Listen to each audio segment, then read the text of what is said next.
I want, looking at it from the Rangers' perspective, it's time to, Adam Fox. Listen, I think the shine is rubbed off on him. Keandre Miller, they're diesel. Trouba, I don't know who's worse right now, Jacob Trouba or Darnell Nurse. I actually thought, I was sitting there watching the game thinking, maybe they just trade for each other.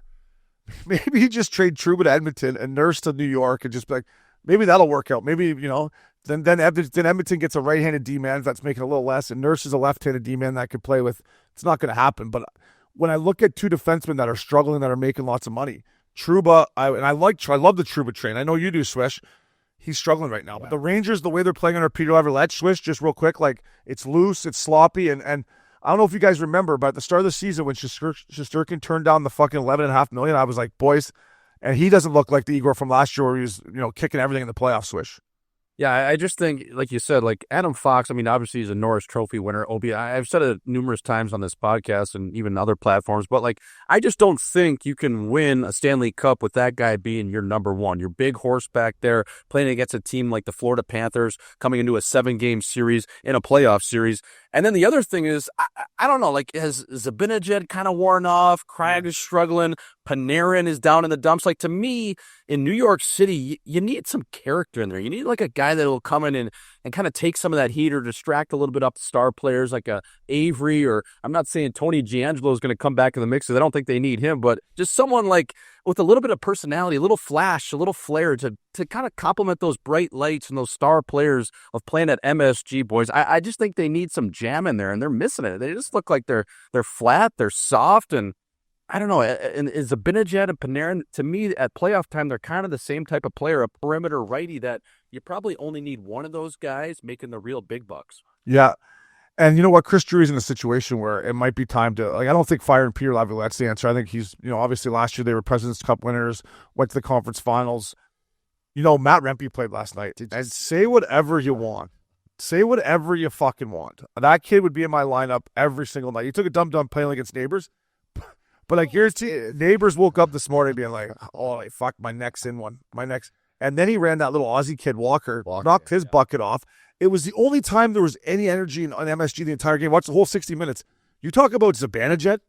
He made a fucking weak-ass play behind the net, threw it fucking blind, then took his sweet-ass time, breakaway to Braden Shen in a 2-2 hockey game, and Shenner goes in and rips it low blocker on a goal that I didn't think would beat Shesterkin last year. Yeah, good shot. Yeah, low blocker. Yeah. But, man, New York Rangers, they got to do something big, I think. Drury, it's time to make some kind of move. And I think Zibanejad, Jay Switch is onto something up. That might be the guy. Yeah, when are we going to start getting some trades anyway? Like, we need to mix it up. I don't know. These big boys, you're talking New York Rangers. Yeah, we need the New York Rangers to be good. It'd be great to have the Pittsburgh Penguins to be good. But let's start making some splashes. Let's get what is the next GM meeting? They got to get in there, get drunk, have some little vino, and start slinging it, don't they? 100%. Were you guys watching that game? Drunk trades. I think he tried not to make drunk trades. I would say GMs in the NHL try not to make drunk trades. I think that's when it all happens. No, you might be right. Like, listen, when I try to make trades in fantasy, I'm usually got half a glow on, but I would say some of the younger GMs probably not, but you might get the old school like Brian Burks being like, you know what, I'm going to give fucking Daryl Sutter a call right now, or whoever it is, and be like, hey, let's make a fucking deal. My team stinks, Jay Swish?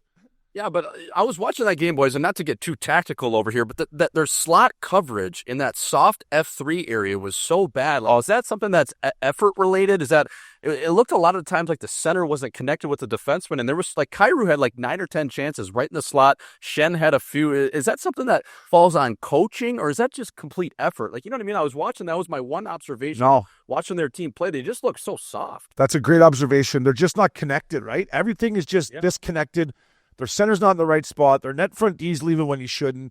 They're not doing the right thing in the neutral zone, and they're just loose. And that is coaching, but I also think it's personnel that they have so much high-end skill that it's just like, oh, well, we're going to skill our way out of it. And St. Louis, I don't know if this is Monty coming in and already putting his fingerprints on it, but talk about the other way, connected, holding the middle, keeping them the outside. I'm watching this going, there is no danger right now. They're just fucking going like this the entire night. And they did a great job, and they defended well. Pranko played good. Sutsy. I mean, Monty's got to be a little excited about the St. Louis Blues team he's taken over. Like, they're not as bad as their record would indicate right now, and that's why they're, Dean Bannister got piped,